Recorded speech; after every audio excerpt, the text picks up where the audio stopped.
are sitting in a room full of people and you are exhausted.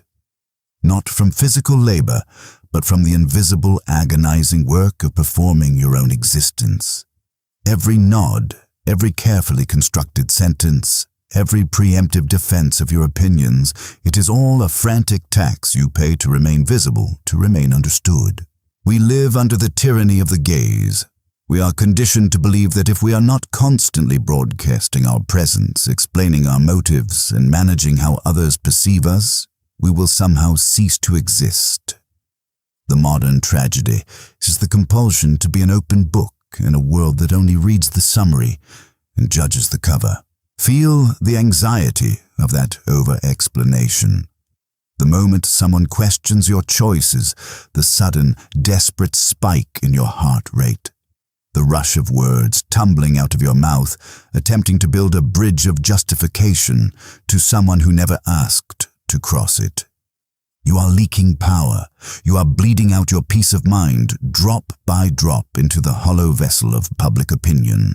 The solution is not to speak louder. It is not to formulate the perfect comeback or construct an impenetrable armor of status. The solution is a radical, almost unnatural shift in your psychological orientation. It is the mastery of a terrifying skill. You must learn how to disappear right in front of them. When we speak of disappearing, we are not talking about physical isolation. We are not talking about retreating to a cabin in the woods or ignoring the world in a fit of bitter resentment. That is merely hiding, and hiding is just another reaction to fear. True disappearance is entirely psychological. It is what the ancient Stoics approached when they cultivated the principle of Autarkeia, absolute internal self-sufficiency. Through a modern psychological lens, our constant need to be seen and validated is a trauma response. It is a state of emotional hypervigilance. We believe our internal reality is fragile, so we constantly seek external witnesses to anchor it. If they understand me, I am safe. If they respect me, I am worthy. Stoicism, stripped of its modern commercialization, is a brutal severance of this dependency. It proposes a terrifying autonomy. To disappear is to retract your energetic tentacles from the minds of others.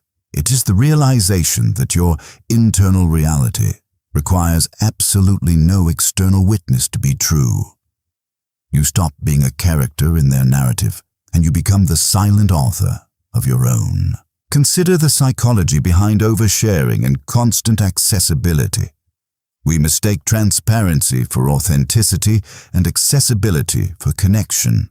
But when you make yourself a completely open book, you commodify your inner life. You invite anyone walking past to underline your sentences, tear out your pages, and critique your plot.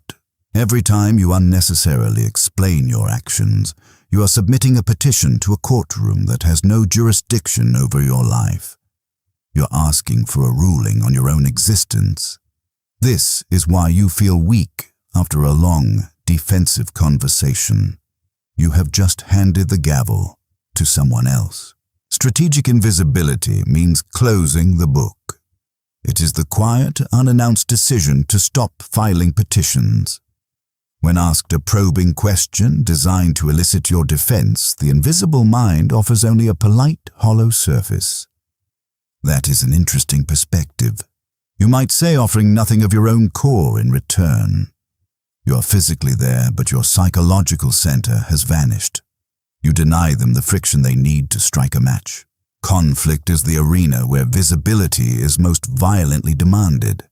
When someone insults you, disrespects you, or attempts to draw you into a chaotic emotional storm, they are throwing a hook. They expect you to catch it. They expect anger, justification, or a counterattack. The human ego demands to be defended.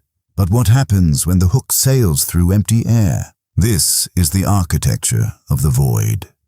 It is the profound strength of emotional non-reactivity. When you practice strategic invisibility, you become like water. A stone thrown into a river causes a momentary ripple, and then the river simply swallows it. The river does not explain to the stone why it is wet. Psychologically, this requires the death of your need to be right in the eyes of the other person. You must observe their provocation not as an attack on your soul, but as a mechanical failure in their own mind. You watch their anger as you would watch a storm outside a window, loud, destructive, but fundamentally separate from the quiet room you sit in. You disappear from the conflict by refusing to provide the opposing force. We must be entirely honest about the cost of this practice. Stoicism is not a magic trick for social dominance. When you begin to strategically disappear, when you stop explaining yourself, stop performing, stop reacting, there will be profound social friction. People will misunderstand you. They will project their own insecurities onto your silence. They may call you cold, arrogant, or detached. This is the crucible. The most painful part of this philosophy is enduring the misinterpretations of others without stepping forward to correct them. Your ego will scream at you. It will beg you to say just one more sentence to clear your name. It will starve for the dopamine hit of being understood and validated. You must let it starve.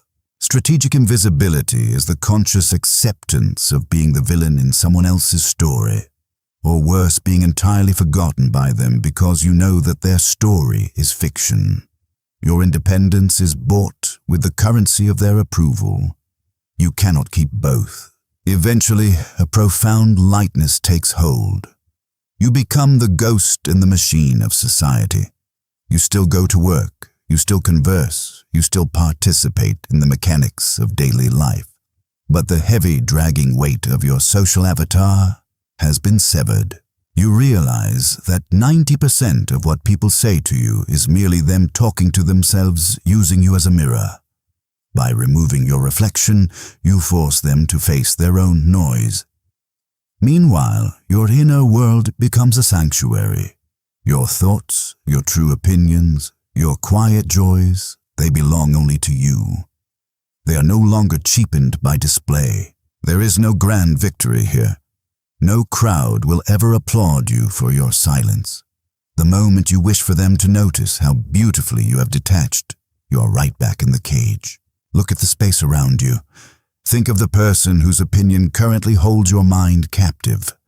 Now imagine simply stepping backwards into the shadows of your own mind, leaving behind a polite shell while the true essence of who you are retreats into an unassailable, quiet dark.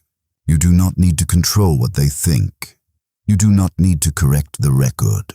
If you walked away from the mirror right now, would you still know you are there? Or have you spent so long looking at your reflection, you forgot what it feels like to just breathe in the dark?